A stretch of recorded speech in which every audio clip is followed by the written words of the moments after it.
Welcome to the channel recipes desk. இன்றைக்கி நம்ம சுவையான பட்டர் பீன்ஸ் புளிக்குழம்பு எப்படி செய்கிறது அப்படின்றத பார்க்கலாம்.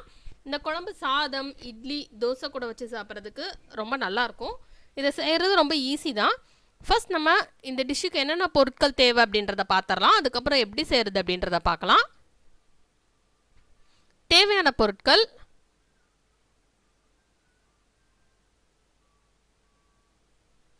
பட்டர் பீன்ஸ் நீங்கள் உரிச்சு வச்சிங்கன்னா 1/4 கப்புக்கு வர அளவுக்கு நம்ம உரிச்சு வச்சுக்கலாம். பட்டர் பீன்ஸ் உரிக்கிறது ரொம்ப ஈஸி தான். நம்ம இந்த மாதிரி ஈஸியாக உரிச்சிடலாம். உரிச்சு வச்ச பட்டர் பீன்ஸை நம்ம எடுத்து வச்சுக்கலாம்.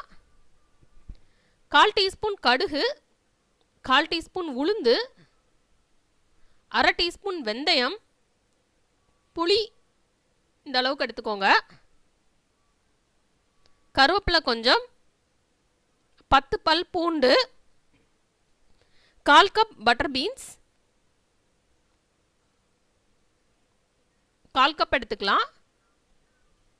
1 டேபிள் ஸ்பூன் வத்தல் தூள், 1 டீஸ்பூன் தனியாத்தூள், 1/2 டீஸ்பூன் மஞ்சள் தூள், 3 பெரிய வெங்காயம், 3 தக்காளி, 2 துண்டு தேங்காய், 1/4 டீஸ்பூன் சோம்பு, 1/4 டீஸ்பூன் சீரகம். இதெல்லாமே நம்ம அரைக்க போகிறோம். ஃபஸ்ட்டு நம்ம பட்டர் பீன்ஸை ஒரு ப்ரெஷர் குக்கரில் எடுத்துடலாம். எடுத்துகிட்டு தேவையான அளவு தண்ணி சேர்த்து நம்ம அதை ப்ரெஷர் குக் பண்ணிடலாம். ஹை ஃப்ளேமில் வச்சு 2 விசில் நம்ம வச்சோன்னா அது ப்ரெஷர் குக் ஆகிடும். இப்போ நம்ம ஒரு மிக்ஸி ஜார் எடுத்துடலாம். எடுத்துகிட்டு அதில் தேங்காவை சின்ன சின்ன துண்டாக நறுக்கி போட்டுடலாம். அதுக்கப்புறம் அது கூட சோம்பு, சீரகம் சேர்த்து கொஞ்சமாக தண்ணி விட்டு இந்த மாதிரி பேஸ்ட் மாதிரி அரைச்சி வச்சுக்கலாம். இப்போ ஒரு கடாய் எடுத்துக்கலாம். கடாய் எடுத்துகிட்டு அதில் தேவையான அளவு எண்ணெய் சேர்த்துக்கலாம். நான் இதில் நல்லெண்ணெய் சேர்த்துருக்கேன். புளிக்குழம்புக்கு வந்து நல்லெண்ணெய் டேஸ்ட் ரொம்ப நல்லாயிருக்கும். நான் இதில் 3 டீஸ்பூன் எண்ணெய் சேர்த்துருக்கேன். நீங்கள் தேவையான அளவு எண்ணெய் சேர்த்துக்கோங்க. இப்போ நம்ம இதில் நறுக்கி வச்சுருக்கிற வெங்காயம் சேர்த்துடலாம்.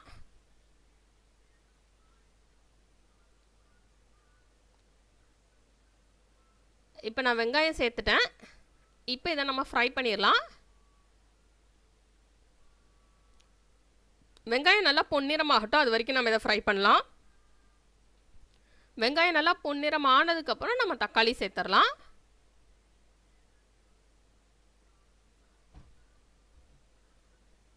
இப்போ வெங்காயம் நல்லா பொன்னிறமாக ஃப்ரை ஆயிடுச்சு. இப்போ நெக்ஸ்ட் நம்ம இதில் நறுக்கி வச்சுருக்கிற தக்காளி சேர்த்து ஃப்ரை பண்ணிடலாம்.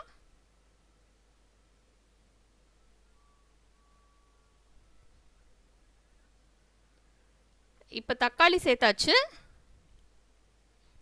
இப்போ தக்காளி நல்லா வெங்காயத்தோட மிக்ஸ் ஆகிற வரைக்கும் நம்ம ஃப்ரை பண்ணிடலாம். நல்லா தக்காளியிலேருந்து பச்சை வாசனை போகணும், அது வரைக்கும் நம்ம ஃப்ரை பண்ணிடலாம். இப்போ நம்ம டிஷ்ஷுக்கு தேவையான அளவு உப்பு சேர்த்துடலாம். ஏன்னா உப்பு சேர்த்துட்டோம் அப்படின்னா தக்காளி ரொம்ப ஈஸியாக ஃப்ரை ஆகிடும், சீக்கிரத்தில் ஃப்ரை ஆயிடும். ஏன்னா தக்காளியில் உள்ள அந்த தண்ணியெல்லாம் சீக்கிரம் வெளியேறனால சீக்கிரமாக நமக்கு ஃப்ரை ஆகி மிக்ஸ் ஆகிடும் வெங்காயத்தோட.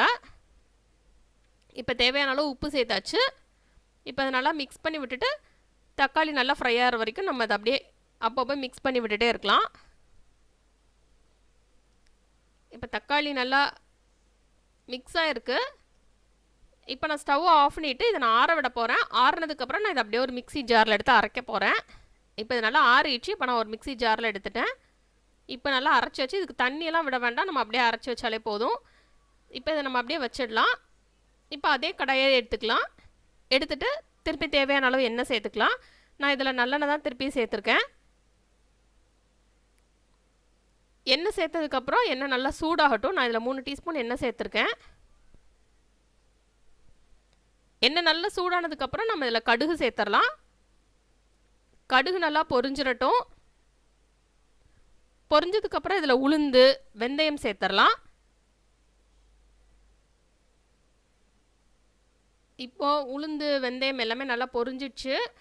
நெக்ஸ்ட் இதில் பூண்டு சேர்த்துடலாம். சேர்த்து அதை லேசாக ஃப்ரை பண்ணி விட்டுறலாம். இப்போ பூண்டு லேசாக ஃப்ரை ஆகி கிடட்டும். நெக்ஸ்ட் இதில் நம்ம கருவேப்பிலை சேர்த்துடலாம். சேர்த்துட்டு அதையும் ஃப்ரை பண்ணி விட்டுறலாம். இப்போ கருவேப்பிலை ஃப்ரை ஆயிடுச்சு.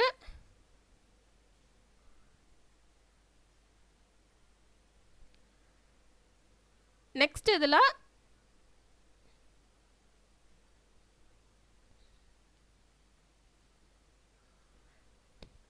நம்ம அரைச்சி வச்சுருக்கிற வெங்காயம் தக்காளி சேர்த்துடலாம்.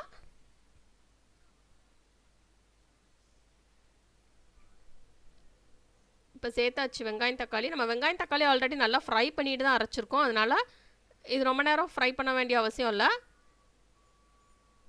நம்ம ஜஸ்ட் லேசாக மிக்ஸ் பண்ணி விட்டாலே போதும்.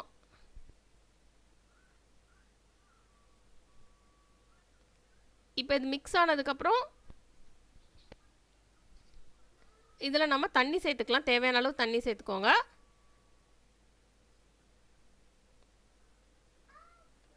இப்போ தண்ணி சேர்த்து இதை மிக்ஸ் பண்ணியாச்சு.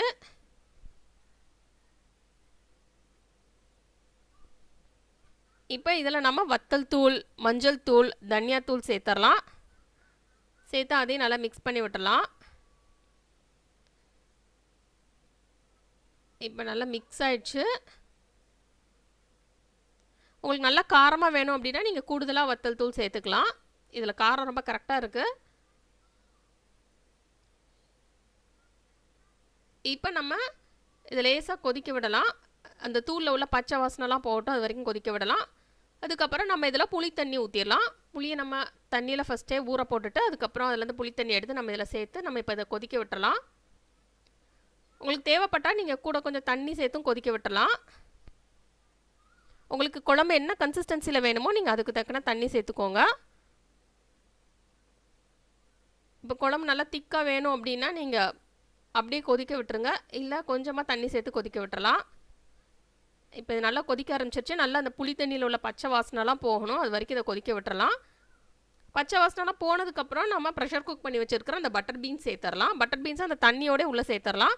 அந்த தண்ணியோட டேஸ்ட் உங்களுக்கு பிடிக்கல அப்படின்னா நீங்கள் தனியாக எடுத்துகிட்டு வெறும் பட்டர் பீன்ஸ் மட்டும் சேர்த்துக்கலாம். ஆனால் நம்ம தண்ணியோடு சேர்க்குறப்ப அது வந்து அந்த பட்டர் பீன்ஸில் உள்ள சத்து எல்லாமே அப்படியே நமக்கு சேரும். அதனால் நம்ம அப்படியே சேர்த்துடலாம்.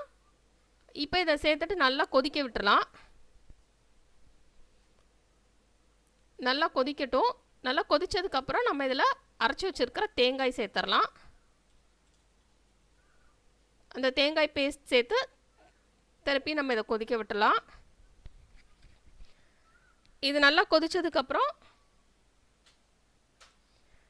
நமக்கு குழம்பு ரெடி ஆகிடும்.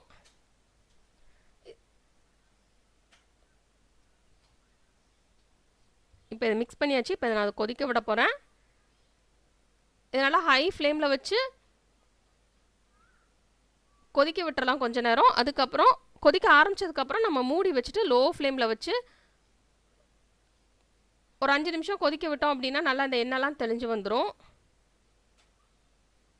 இப்போ நமக்கு சுவையான பட்டர் பீன்ஸ் புளிக்குழம்பு தயாராகிடுச்சு. இதை நம்ம சாதம், இட்லி, தோசை கூட வச்சு என்ஜாய் பண்ணலாம். இந்த ரெசிபி நீங்கள் ட்ரை பண்ணி பாருங்கள். இந்த ரெசிபி உங்களுக்கு பிடிச்சிருந்தா லைக் பட்டன் கிளிக் பண்ணுங்கள். உங்கள் ஃப்ரெண்ட்ஸோட இந்த ரெசிபியை ஷேர் பண்ணுங்கள். மறக்காம இந்த சேனலுக்கு சப்ஸ்கிரைப் பண்ணுங்கள். உடனுக்குடன் சமையல் வீடியோ நோட்டிஃபிகேஷன்ஸ் வேணும் அப்படின்னா சப்ஸ்கிரைப் பண்ணிட்டு பக்கத்தில் இருக்கிற அந்த பெல் ஐக்கானை கிளிக் பண்ணுங்கள். இந்த ரெசிபியை பார்த்ததுக்கு ரொம்ப நன்றி. தொடர்ந்து சேனலோட இணைந்திருங்கள். புதிய ரெசிபிகளுக்காக இந்த ரெசிபியை ட்ரை பண்ணிவிட்டு எப்படி வந்திருக்கு அப்படின்றத கமெண்ட்ஸ் பாக்ஸில் மறக்காமல் சொல்லுங்கள். இந்த ரெசிபிஸ் டெஸ்கோட ஃபேஸ்புக் பேஜ் மற்றும் இன்ஸ்டாகிராம் லிங்க் கீழே டிஸ்கிரிப்ஷன் பாக்ஸில் இருக்குது. தேவைப்படுறவங்க அதை ஃபாலோ பண்ணிக்கலாம்.